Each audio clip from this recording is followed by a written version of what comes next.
자, 안녕하세요. 자, 2016년 6월 18일 지방직 지역사회 간호 기출문제 풀이를 지금부터 하겠습니다. 자, 나눠드린 유인물 잠깐 보시면 기본적인 개념은 6문제 나왔습니다. 보통 5문제 정도 나오긴 하는데 6문제 꽤나 많이 나온 편입니다. 자, 우리 간호과정 당연히 나왔고요. 그래, 이론에는 로이 이론, 프리시드, 프로시드 모형 이런 나왔고요. 그다음에 오마블루 체계, 이거 뭐 진단책에 나온다고 생각했었을 겁니다. 자료 수집 방법 나왔고요. 그 다음에 건강도시, 이거를 지역사회 간호사부로 집어넣어도 되겠다. 하여튼 건강도시에 대해서 얘기를 하고 있습니다. 행정 파트는 4개나 나왔습니다. 우리가 워낙 잘 알고 있는 스와트 분석 나왔고요. 그 다음에 자유방형 나왔고, 우리나라 보건행정의 그 조직 특성을 물어보는 거 하나 문제 나왔고요. 노인장애 요양보험 워낙 유명하니까 당연히 나왔을 겁니다. 하여튼 4문제 나왔고요. 역학 역시 4문제. 역학 연구 방법, 질병 발생 모형, 신증후군 출혈력. 그래서 질병에 대해서 물어보는 게 하나 나왔고요. 또 결핵이 발생됐을 땐 어떻게 하느냐. 하여튼 여기까지 4개 나왔고요. 환경 역시 이번에 안 나왔습니다. 그 많은 내용 하나도 안 나왔습니다. 제가 그래서 문제풀이 할 때도 환경에는 조금 소홀히 하자, 시간적 투자를 조금 나중에 하자라고 얘기를 했을 겁니다. 하여튼 환경 안 나왔고요. 산업은 납중독에 대해서 하나 나왔습니다. 학교 쪽에서는 학교 환경 위생정화구역을 묻는 질문 한 문제 나왔고요. 보건교육에는 우리가 알고 있는 인지학습 이론, 요거 묻는 거 나왔습니다. 모자보건, 사업 지표 하나 나왔고요. 인구 문제 안 나왔습니다. 가족간호에서는 발달가업 나왔고요. 가족관계 이론 역시 나왔네요.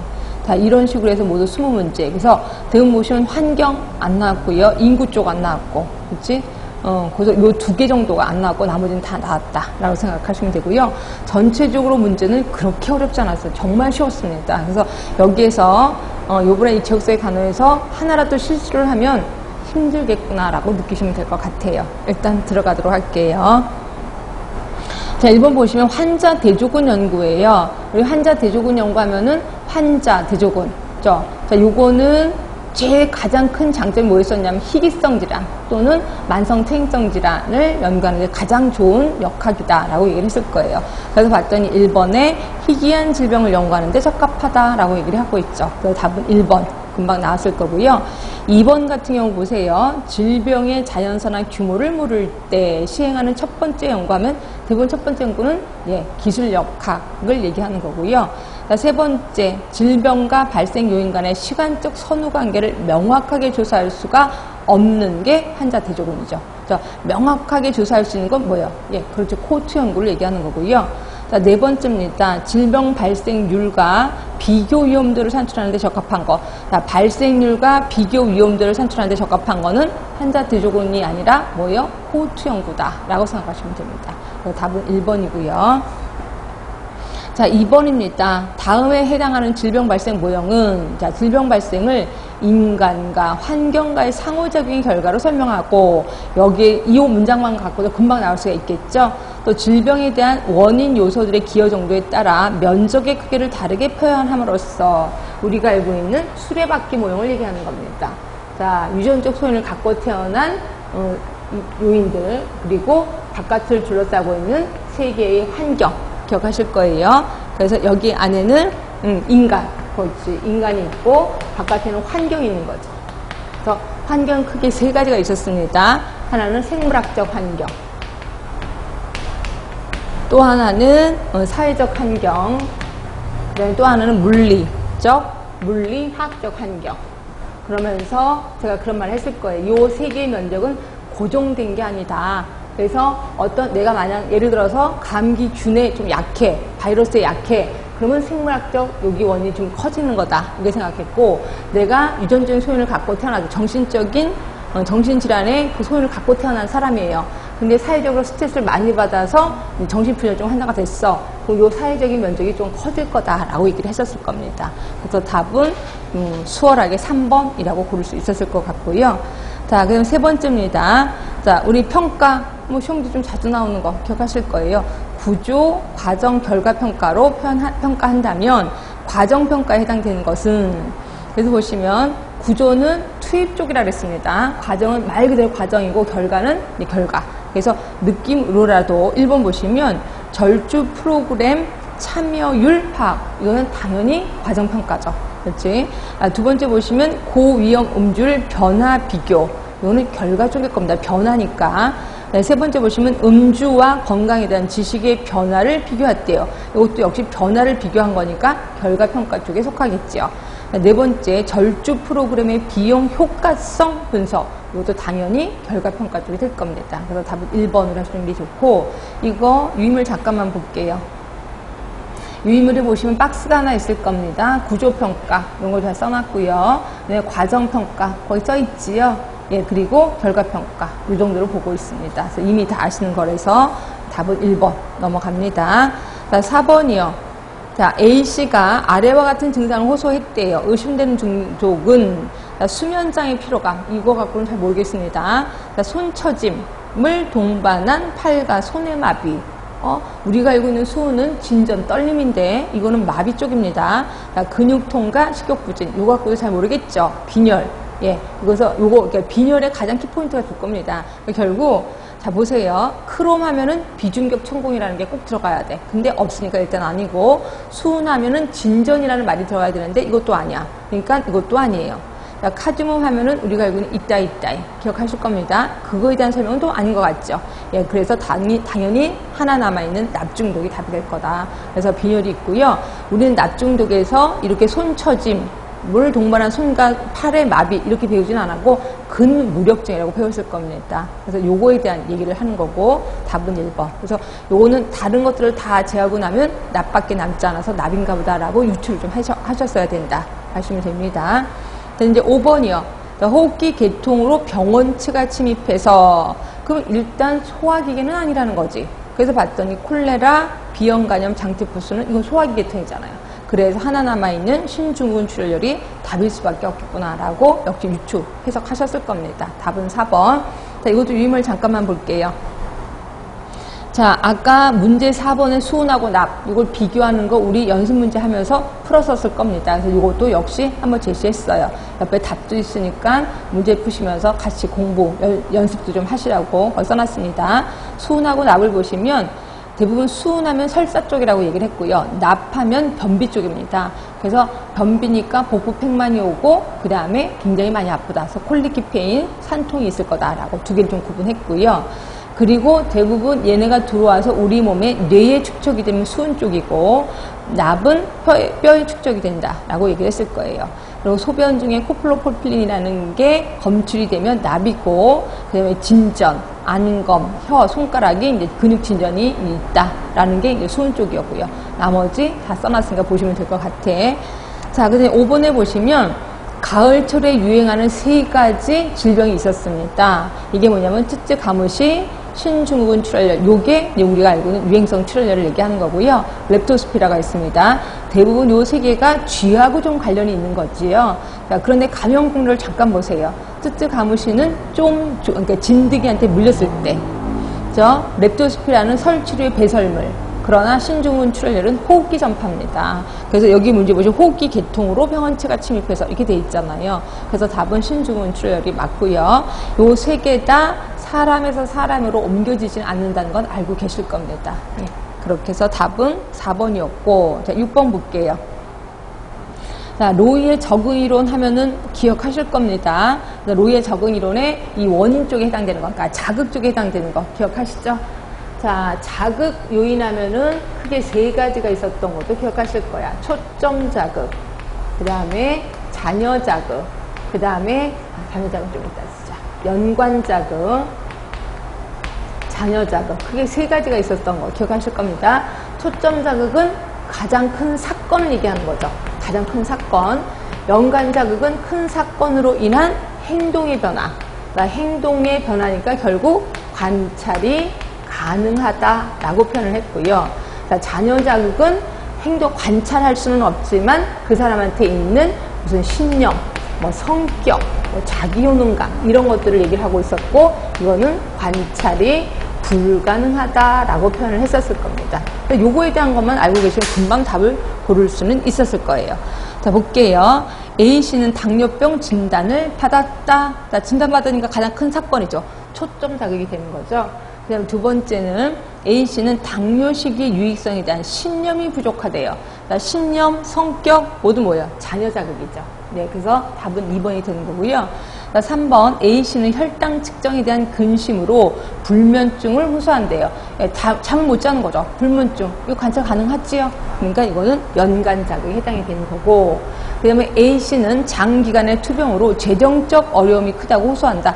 재정적 어려움이 큰지 작은지는 우리 관찰 가능하지요. 그래서 이것도 역시 연간 자극에 속한다 생각하시면 돼요. 그래서 답은 2번 하시면 되고요.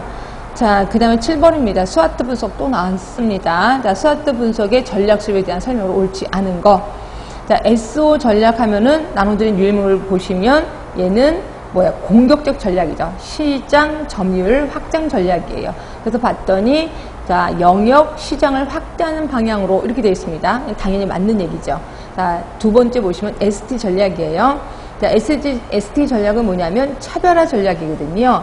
그래서 보시면 차별하니까 신기술을 개발하고 새로운 대상자를 개발하는 거. 차별화 맞지요? 예, 그래서 2번도 역시 맞는 거고요.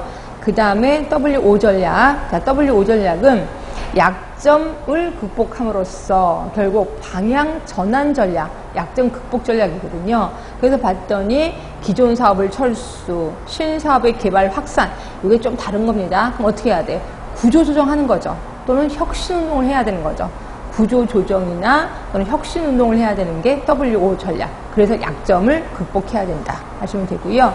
자, WT 전략은 요거는 자 보시면 방어적 전략이고 서비스 표준화 전략이고 집중화 철수 전략이거든요. 그래서 봤더니 사업을 축소 또는 폐지하는 방향으로 수립을 하는 거. 요게 WT 전략이 맞습니다. 그래서 답은 3번으로 하시는 게 좋습니다. 자, 8번이요. 초등학교 보건교사가 인지주의 학습이론을 적용할 때, 자, 인지주의입니다. 우리가 알고 있는 행동주의, 또 인지주의, 인본주의 기억하실 겁니다. 자, 그런데 거기 보시면 거기 나눠드린 유형을 잠깐 보세요. 행동주의 하면은 대부분 눈에 보이는 거여야 돼. 그래서 칭찬해주고 뭔가 선물해주고 이런 것들을 행동주의라고 표현했고요. 그 다음에 인지주의를 보시면 자, 우리 나눠드린 유인물의 가로 3번을 보시면 돼. 파블로프의 실험, 스키너의 조작적 조건화, 쏜다에게 시행착오설. 이건 행동주의입니다. 네 번째 보시면 학습이란 단기 기억의 정보가 장기 기억으로 전이해 가는 것을 할 수 있다. 인지주의. 맞고, 그 다음에 여섯 번째를 잠깐 보시면 새로운 정보를 기존의 정보와 결합시키면 의미 파악이 쉬워지므로 기억에 도움이 된대요. 이거를 우리 인지주의라고 하는 거고요. 일곱 번째 보시면 교육자는 대상자가 감정 표출, 통찰, 행동, 새로운 방향으로의 통합의 과정을 경험하도록 함으로써 대상자 자신이 문제를 해결해 가도록 돕니다. 그러니까 교육자가 대상자로 하여금 자기의 느낌을 다 얘기하게끔 해. 그래서 그 학습을 도와주는 게 인본주의라고 얘기를 했을 겁니다. 자, 요거 갖고 문제 풀어보도록 할게요. 자, 1번입니다. 음식 일기를 기록한 날에는 일기장에 예쁜 스티커를 붙여줬대요. 예쁜 스티커를 붙여줬다는 건 상을 줬다는 거지? 당연히 행동주의에 해당이 되는 거죠. 그래서 1번은 행동주의를 얘기하는 거고요. 2번입니다. 익숙한 동요의 가사를 음식 칼로리에 대한 내용으로 바꾸어 반복해서 부르게 했다. 자, 이게 뭐예요? 아까 우리 유인물의 몇 번이에요? 유인물의 6번에 해당되는 거죠. 새로운 정보를 기존의 정보와 결합시킨 거잖아요. 그렇죠? 여기 이거예요. 익숙한 동요의 가사를 음식 칼로리에 대한 내용으로 바꾸게 하는 거. 예, 그러니까 이게 인지주의가 되는 거고요. 그 다음에 세 번째입니다. 아동이 자율성을 가지고 다이어트 식단을 스스로 작성하도록 독려하였다. 자, 보시면 자율성을 갖는 거야. 이거는 대부분 인본주의 쪽입니다. 인본주의. 자, 네 번째예요. 고칼로리 음식 섭취를 자제하면서 조음식 체중을 감량하고 있는 아동에게 칭찬 점수를 줬대. 칭찬해준 거, 상 준 거 맞죠? 그러니까 이거는 행동주의에 해당이 되는구나 라고 느끼셔야 돼. 답은 2번입니다. 자, 9번이에요. 플라이가 제시한 의료 체계 유형. 크게 세 가지인 건 아시죠? 자유방임형, 그 다음에 사회보장형, 또 하나가 사회주의형. 요 세 개일 겁니다. 자, 1번 볼게요. 의료자원의 효율적 활용으로 지역 간의 균형적 의료 발전이 가능하다. 자, 효율적 활용, 지역 간의 균형적 의료 발전하면은 이거는 사회보장. 괜찮죠? 사회주의도 뭐 그렇게 틀린 건 아닐 겁니다. 하여튼 사회보장형. 자, 두 번째요. 정부 주도로 운영되며 예방 중심의 질병 관리가 가능하다. 이거는 사회보장 당연하고 사회주의형까지도 괜찮을 것 같아요. 자, 세 번째입니다. 정부의 통제와 간섭으로 의료 서비스의 질이 대체적으로 낮은 편이다. 이거 사회보장형 괜찮죠? 사회주의형에도 괜찮습니다. 일단 자유방임형은 아닙니다. 4번 의료기관의 선택이 자유롭고 의료인의 재량권이 부여되어 있다. 당연히 자유방임형이겠구나라고 느끼시면 될 것 같아요. 답은 4번. 이것도 그렇게 어려운 건 아닐 겁니다. 자, 오마 분류 체계에 대한 설명으로 옳은 것은, 자, 1번 볼게요. 7개의 서로 다른 축으로 구성되어 있고, 이런 거 없었는데, 우리 오마 분류 체계 하면은, 우리 나누된 유형을 잠깐만 볼게요. 이거 문제 풀이할 때도 보셨을 겁니다. 자, 오마 진단 분류 체계 보시면 두 번째 줄부터 읽을게요. 자, 오마의 문제 분류 체계는 다양한 대상자의 건강 관련 문제들을 규명하기 위해서 고안된 포괄적, 순서적, 상호배타적, 비소모적 분류법으로 간호진단, 간호중재, 간호결과 요 세 개가 다 들어가 있는 게 오마 진단 분류 체계예요. 이 중에서 진단 체계는 서로 4개의 다른 수준으로 이루어져 있는 거 아실 겁니다. 대부분 문제가 요 문제가 주로 나왔었죠. A번에 보시면 첫 번째 수준의 영역은 뭐예요? 영역이죠. 말 그대로 영역. 환경적, 사회심리적, 생리적, 건강 관련 행위 영역. 그리고 두 번째는 뭐였냐면 문제. 그래서 44개 또는 42개의 문제가 있었었고요. 세 번째는 수정인자. 수정인자는 크게 2개입니다. 대상자를 규명하는 거, 또 하나는 문제의 심각도를 규명하는 거. 그다음 네 번째는 증상과 징후. 모두 378개. 요게 진단 부분. 두 번째는 중재틀. 그래서 중재틀은 첫 번째 수준 범주, 두 번째 수준 간호중재랑 활동, 세 번째 수준은 구체적인 정보 있습니다. 세 번째는 결과에 대한 문제 등급 척도, 그래서 1등급부터 5등급까지 요거는 이제 결과에 대한 거다라고 생각하시면 되고요. 자, 볼게요. 1번 보시면 7개의 서로 다른 축으로 구성되어 있고 이 축의 조합으로 간호진단 결과, 간호중재 진술물을 만들어낸다. 이거는 오마 아닙니다. 그럼 오마가 아니면 도대체 뭔데? 우리가 이론할 때 배우셨을 거예요. 국제간호실무 분류체계, 일명 ICMP라고 배우셨을 겁니다. 저는 그때 제목만 슬쩍 가르쳐 드렸을 겁니다. 그거를 얘기하는 거고요. 자, 두 번째입니다. 첫째 수준은 5개의 영역으로 환경, 우리 5개 영역이 아니라 4개의 영역이었을 겁니다. 환경, 사회심리, 그 다음에 안전질병이 아니라 생리적 영역이죠. 그리고 건강행위 영역, 건강 관련 행위 영역. 그래서 요거는 오마가 맞긴 맞는데 오마를 정확하게 설명한 건 아니에요. 그래서 이거는 틀린 거고요. 자, 20개의 간호 요소와 145개의 가정간호 진단으로 구성되어 있다.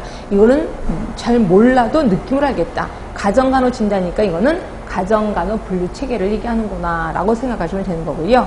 자, 셋째 수준은 문제별 2가지의 수정인자인 문제의 심각성 정도와 대상으로 구성되어 있다. 이게 요거죠. 오마 분류 체계 진단. 거기에 세 번째 수준을 얘기하는 거네. 그래서 답은 4번으로 하시는 게 좋습니다. 자, 11번입니다. 보건행정 조직에 대한 설명으로 옳은 것은이에요. 자, 1번 보시면 지역보건법상 보건소는 읍면마다 한 개서 설치할 수 있는 건 당연히 알 거고요.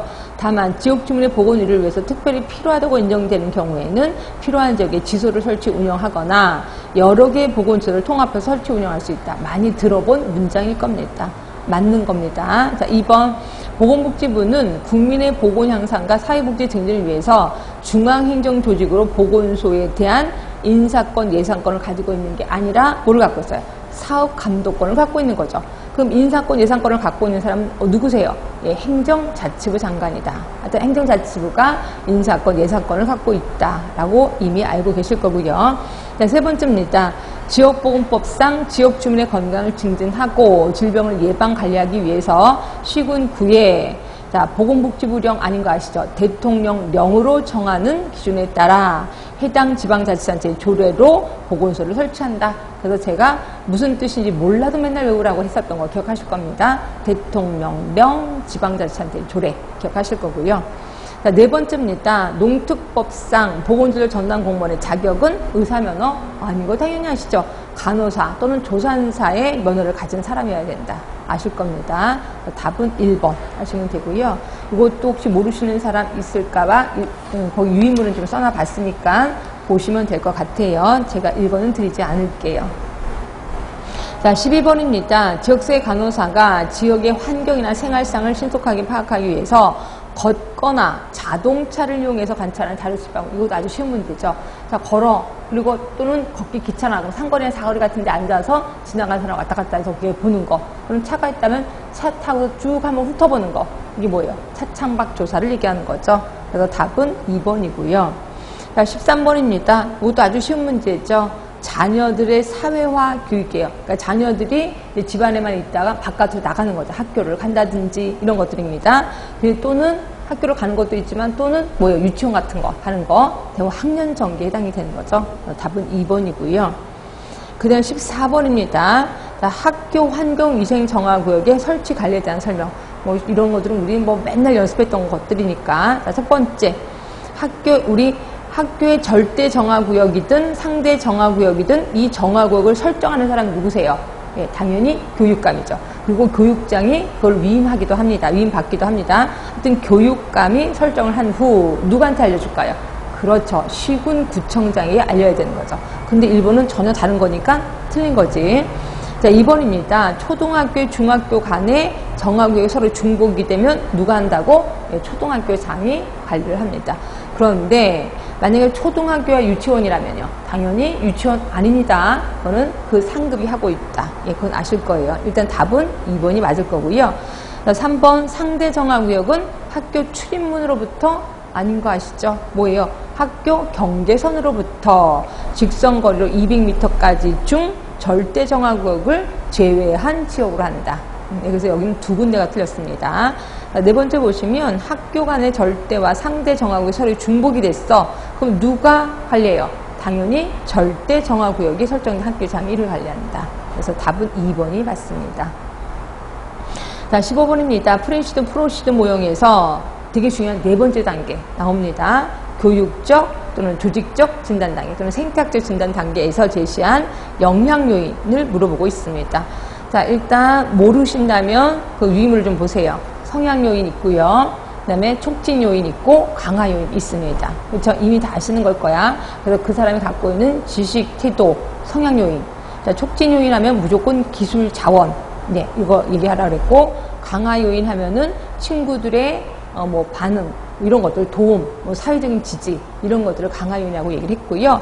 요거에 대한 거죠. 자, 1번 조종 요인 이런 건 없었습니다. 그래서 틀린 거고요. 자, 2번 친구나 동료들의 영향하면 당연히 강화 요인이 되는 거죠. 가능 요인 아닙니다. 자, 세 번째 보시면 보건의료 지역사회 자원의 이용 가능성 하면 이거는 강화 요인이 아니라 뭐예요? 촉진 요인을 얘기하는 거죠. 가능 요인을 얘기하는 거네. 네 번째 보시면 건강에 대한 신념과 자기효능감, 당연히 성향 요인이 되는 거죠. 그래서 답은 4번이 돼요. 자, 16번입니다. 모자보건 사업의 지표요.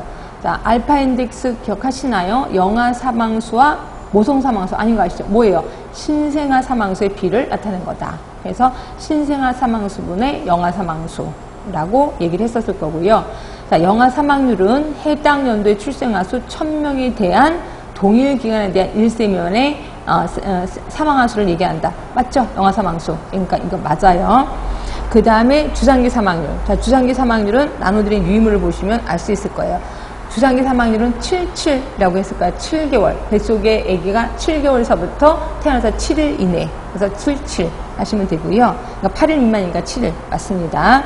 그리고 모성 사망률은 거기 보시면 해당 연도의 가입 연령 여성 인구수에 대한 동일 연도의 그 임신부만 산후기 합병증으로 사망한 여성 전체를 얘기하는 거죠. 그런데 여기서 보시면 모성 사망률은 해당 연도의 출생아 수에 대한 동일 연도 임신 기간 중에 사망한 여성 전체 수 아닌 거 아니시죠? 그러니까 틀렸다는 거 아실 겁니다. 그래서 답은 2번이 되는 거고요. 자, 17번입니다. 자, K군이 중학생입니다. 폐결핵 진단을 받았다고 학부모가 전화를 한 상황에서 학교가 취한 조치로 옳은 것은 이게 되어 있습니다. 자, 보건교사는 해당 학생의 투베르클린 테스트를 가지고 감염력 소실을 판단하고 등교 중지 해지를 결정하였다. 자, 감염력이 있는지 없는지를 확인할 수 있는 것은 투베리클린 테스트가 아니라 뭐예요? 객단 검사죠. 객단 검사를 해서 객단 검사에서 양성으로 나오고 음성으로 나오고 그러면 이건 옮기는 거다. 아니면 이건 옮기지 않는 거다. 이걸 판단을 해야 되겠죠. 그래서 1번은 틀린 거고요. 자, 2번에 보시면 감염병 예방 및 관리에 관한 법률에 의거해서 학교의 장은 결핵 발병 상황을 지체 없이 질병관리본부에 신고하였다. 자, 신고하는 거 맞습니다. 그런데 누구한테 신고해요? 그렇죠. 보건소장에게 신고해야 되는 거죠. 그래서 틀린 거고요. 자, 세 번째, 감염 확산을 막기 위해서 학생의 이름과 상태를 전교생에게 공지한 후 공지하면 안 되는 거 아시죠? 그렇죠? 근데 이건 맞아요. 최근 접촉자들에 대해서 병원제를 받도록 조치했다. 이건 괜찮습니다. 그러니까 앞에 부분이 틀린 거고 뒷부분이 맞은 거다. 자, 네 번째입니다. 학생과 학부모에게 등교 중지 기간은 출석으로 인정된다는 사실을 알려주었다. 괜찮지요? 예, 그래서 답은 4번으로 하시는 게 좋고요. 자, 18번입니다. 자, 가족 관련된 이론을 얘기하고 있습니다. 가족 구성원 간의 다양한 내적인 관계뿐만 아니라 가족과 사회와의 관계를 강조하였다.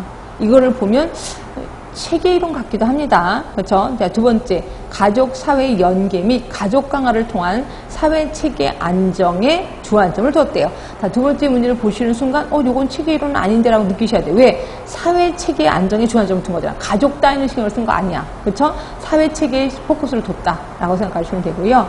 거시적 관점으로 가족이 사회 통합에 어떻게 기여하는가 초점을 둔 거래.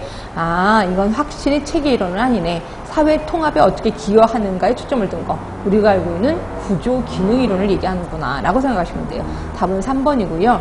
그러면 구조 기능 이론이 내적인 관계도 신경 쓰나요? 네, 이거 한번 보도록 할게요. 우리 분명히 문제풀이 할 때 연습 문제 했었던 겁니다. 거기에 자, 나눠드린 유인물의 가로 1번을 볼게요. 가족의 구조적인 형태뿐만 아니라 가족 내의 역할 구조, 가치 체계, 의사소통 양상, 상호작용 구조 등에 중점을 둔다. 이거 보세요. 가족 내 의사소통 양상에도 신경을 쓰고 있는 게 구조 기능 이론이었네요. 그래서 답은 변함없이 3번 하시면 되고요. 자, 19번입니다. 노인장기 요양보험제도. 이것도 우리 문제풀이 할 때 아예 법을 다 갖고 와서 제가 알려줬던 기억이 납니다. 자, 옳은 것은 이렇게 되어 있습니다. 이거 일단 유임을 잠깐 볼게요. 노인 요양보험제도 보시면 거기에 반가로 2번에 요양서비스 기본 원칙을 잠깐 보세요. 거기 1번입니다. 요양서비스는 노인 등의 심신상태, 생활환경과 노인 등 그 가족의 욕구와 선택을 종합적으로 고려해서 실시하되 필요한 범위 내에서 적정하게 실시해야 된다. 자, 두 번째입니다. 요양 서비스는 노인 등이 가족과 함께 생활하면서 가정에서 요양을 받는 재가급여가 우선적으로 실시돼야 된다. 그래서 이것도 역시 알고 있을 겁니다. 하여튼 결국 문제 19번의 1번은 틀린 거죠. 경제적 수준에 따라 이런 거 없었습니다. 이거는 뭐 심신상태, 가족의 욕구 이런 거에 따라서 결정이 되는 거죠. 두 번째, 장기 요양급여는 가족의 부담을 고려해서 시설급여를 우선적으로 제공하는 게 아니라 재가급여를 우선적으로 실시돼야 된다라고 얘기를 하고 있고요. 세 번째입니다. 관리 운영기관은 공단이 하고 있는 거 아실 겁니다. 그런데 통합징수하는 것도 알고 계실 거예요. 이렇게 통합징수하는 거를 따로따로 관리를 한다. 그래서 독립회계라고 제가 얘기를 했었을 거고요. 답은 3번이 맞네요. 자, 네 번째 보시면 요거는 유인물에 보시면 거기 19조를 찾아보세요. 19조에 장기 요양 인정의 유효기간이 있습니다. 자, 유효기간 최소 1년 이상으로 한다. 이렇게 돼 있고요. 그리고 20조를 보세요. 장기 요양 인정의 갱신. 그래서 동그라미 2번을 보시면 장기 요양 인정의 갱신 신청은 유효기간이 만료되기 전에 30일까지 일을 완료해야 된다. 결국 내가 유효기간 1년 을 이제 받았어. 근데 이 유효기간 1년이 지나기 전에 30일 전에 다시 한번 갱신하는 신청서를 내야 된다. 라고 생각하시면 됩니다. 그래서 이것도 이미 우리 문제풀이 할 때 다 배웠던 겁니다. 자, 보기 4번 볼게요. 장기 요양 인정의 유효기간은 최소 1년이죠. 6개월이 아니라 1년으로 하고 의사소견을 받아 유효기간을 자동 갱신할 수 있다가 아니라 의사소견을 받아서 유효기간을 갱신 신청할 수 있다. 이렇게 하면 맞는 거겠죠. 그래서 답은 3번을 하시는 게 좋습니다. 자, 20번이요. 이것도 우리 문제풀이 할 때 건강도시 언젠가는 문제 나온다라고 얘기를 했었을 거예요. 요게 드디어 나왔습니다. 자, 세계보건기구가 제시한 건강도시의 특징으로 옳은 것만은 고른 거. 그래서 이것도 역시 유인물, 우리 문제풀이 할 때 나눠드렸던 유인물 그대로 갖고 와봤습니다. 거기에 건강도시의 조건 보세요. 깨끗하고 안전한 물리적인 환경. 어디 있어? 동그라미 1번이 그대로 있죠. 깨끗하고 안전하며 질 높은 도시의 물리적인 환경 그대로 있습니다. 자, 모든 시민의 기본 욕구 충족 노력. 여기 어디에 있냐면 동그라미 5번에 있네요. 자, 모든 시민을 위한 기본적인 요구 등의 충족 그대로 있습니다. 자, 디귿번 보시면 건강과 복지에 관한 시민의 참여. 자, 요게 동그라미 4번에 있을 거예요. 개개인의 삶, 건강 및 복지에 영향을 미치는 문제에 대한 시민의 높은 참여와 통제 그대로 있습니다. 자, 리을번 보시면 모든 시민에 대한 적절한 공중보건 및 치료 서비스의 보장. 여기 어디 있냐면 동그라미 9번에 있죠. 모든 시민에 대한 적절한 공중보건 및 치료 서비스의 최적화 그대로 있습니다. 답은 4번이 됩니다. 자, 이렇게 해서 우리 기출문제 풀이 다 했었었는데 쭉 훑어보시면 뭐 어려울 거 하나도 없습니다. 그쵸? 다 유추가 가능하고 어려울 거 하나도 없고 그래서 열심히 공부하셨다면 만점은 당연하다라는 생각이 듭니다. 어려울 거 하나도 없고요. 자, 여기까지 하겠습니다. 고생 많이 하셨습니다.